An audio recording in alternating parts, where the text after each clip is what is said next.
What happened was, I'd be travelling doing workshops, and people are very, very good with their research, and they would say, oh, we found out you worked with such and such a person, or you were on such and such a recording, or whatever it was.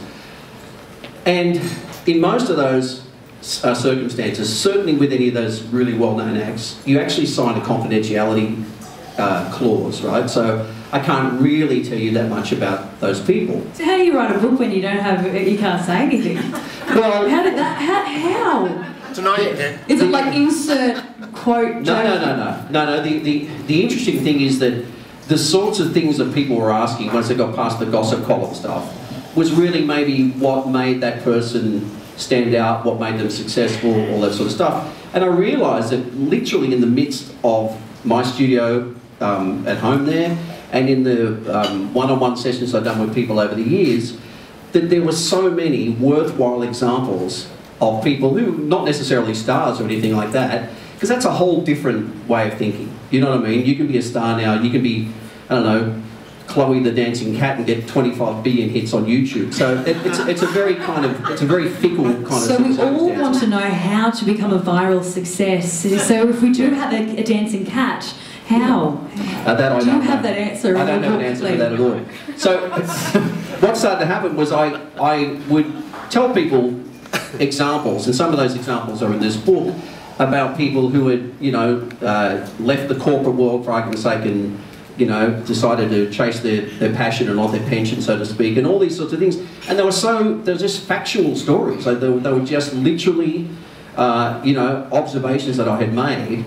And as kind of almost naff as this sounds, these things were virtually universal. Wherever I went, whether I was in Munich or London or New York, or, you know, in Bankstown at that point, these stories seemed to make a difference. The idea of the book is I'm not really telling anybody anything.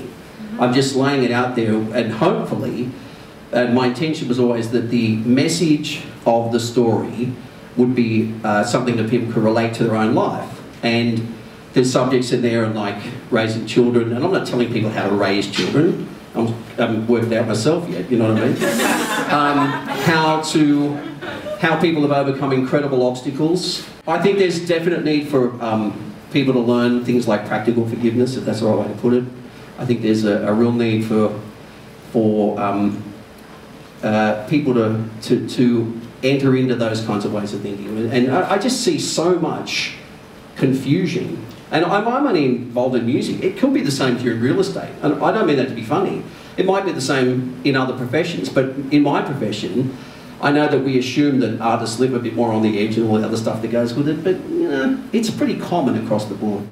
I can't stand those 5 ways to fix your life books, you know what I mean? I mean, it's all very well intended, but at the end of the day, most people get a nice touchy-feely kind of thing with it, and the old thing about motivation is it's like a warm bath. Eventually it's going to go cold, right? Where people learn from, in my observation, is the message of the story, and that's what I've tried to convey.